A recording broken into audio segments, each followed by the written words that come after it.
maulan na naman. Grabe no, yung ulan na naman. Oo, lumakas siya ha kanina eh. Umaambon-ambon na lang. Basa lang yung mga bubong. Ngayon talaga basang-basa na. Tsaka ang itim ng kalangitan. Totoo. Oo, diba? Medyo malungkot yung yung panahon na, 'di ba? Pero okay lang 'yan, pasasayahin at paliligayahin namin kayo, 'di ba? Dahil ito pa rin ang inyong favorite na pagising sa morning ang programang good vibes. Good morning. At dahil dyan, abay basahin na natin ang hirit ng ilan sa ating mga tagapakinig at mga ka-vibes sa ating dugtungan para sa dugtong pakalong mango sa dagat.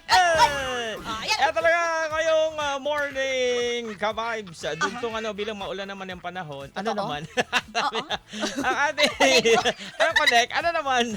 Ang ating dudugtungan kulang sa... Ikaw, kulang sa... Kulang sa tulog. Oo, obvious diba? naman. Sa akin, kulang sa pananahimik. Kulang sa katahimikan.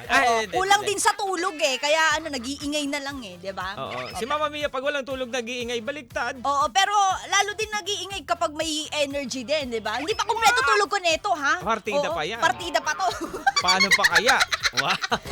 Eto na nga si William Mortela. Kulang sa pagmamahal ni DJ Kim Chorba. Hoy, Diba? Kim, sagutin mo na nga to si William Mortela. Diba? Baka sikmuraan yan ni Kim. Ay!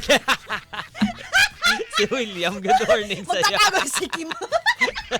Si Willie Lagan, kulang raw sa vitamins. Ay, kulang ka sa vitamins. Uy, ito naman si Jeff Tans. Uy, talagang trip na trip niya si DJ Kim. Sabi niya, kulang sa churba. Kaya lagi mainit ulo. Ano ba yan?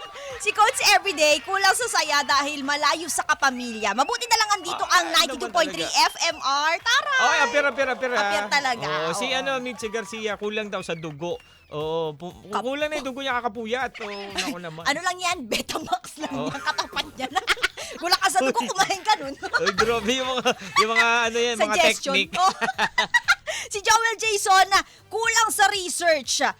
Kulang sa research. O ito naman si Arlene, kulang sa tulog kasi kachat ko siya. Para-paraan. Diba? Si Angelo. Nagpupuyat pero di pinagpupuyatan. Ayun lang. At least puyat ka. Yun ang mahalaga. Diba? Si Angelo Redaha, kulang sa pansin. Oo. Ito naman si Ronel Espina, kulang sa pag-alaga ang motor na ginagamit ni Kuya. Kaya baba makina ng malala. Aray diba? ko.